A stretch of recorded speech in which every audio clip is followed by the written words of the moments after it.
Je vais vous raconter un petit peu l'histoire du renard.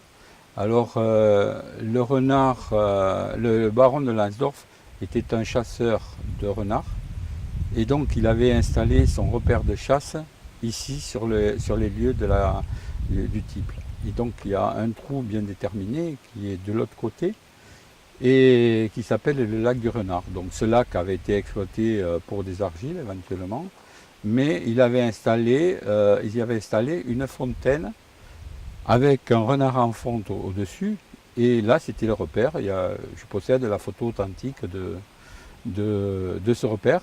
Et donc, ça a été une des conditions au niveau de la vente de la propriété en 1940, quand mon grand-père l'a acheté. Ça a été la condition sine qua non de la vente de la propriété à mon grand-père. Si mon grand-père n'avait pas voulu, n'avait pas accepté, et bien, la vente ne se faisait pas. Et donc aujourd'hui, on ne sait pas ce que serait devenu le type.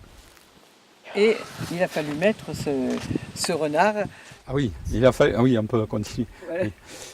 Et donc ce renard aujourd'hui, par rapport à toute cette histoire, ce renard aujourd'hui, vous pouvez le retrouver en dessous sur les terrasses du château de Fumel. Donc Oui. tous les mariés depuis cette époque-là se font prendre en photo à cet endroit-là bien déterminé. Il faut savoir que le renard est orienté vers la propriété du type quand on le regarde bien.